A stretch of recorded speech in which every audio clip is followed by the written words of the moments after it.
Notice the two miners' cabins built along the canyon walls. As cool as they appear, they were ideal for the hot summers and cold winters here in Calico.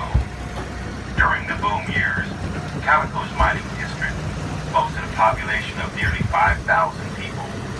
About 1,200 people actually lived in the town site of Calico. Today, the population is only 9.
This next curve, look to the left of the engine.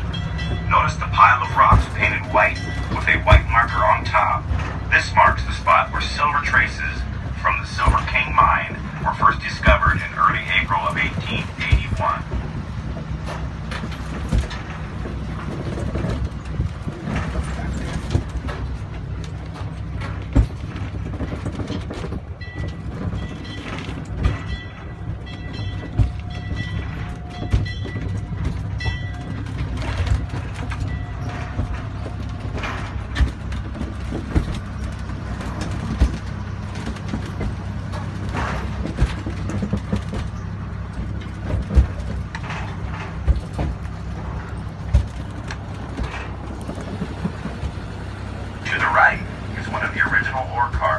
Taken out of an abandoned mine shaft, the miners would push these out of the mines and stockpile their ore until they had a trainload full. Then it was shipped to a processing mill on a train similar to the one you're riding on now.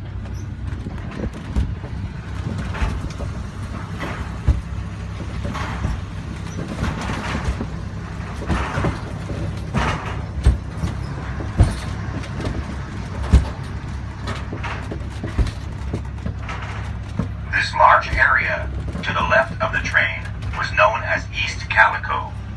It was the main residential district of the Calico town site. Miners with families didn't want their wives and children exposed to the rough and rowdy Main Street with its 22 saloons and red light district. So they built their homes here. At one time, there were over 80 homes in this area, but time and the desert itself has taken a toll, and all that remains today is that wall outlined in white.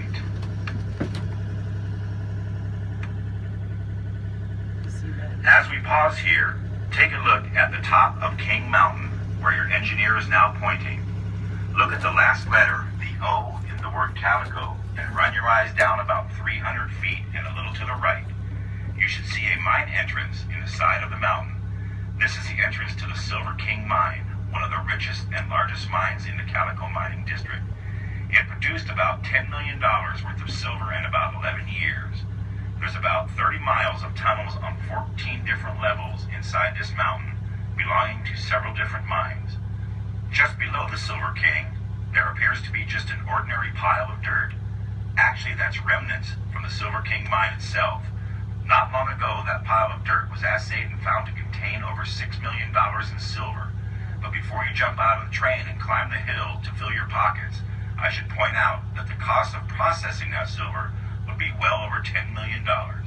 So if you do your math right, that would put you $4 million in the hole. Well, back to playing the lottery. Wow.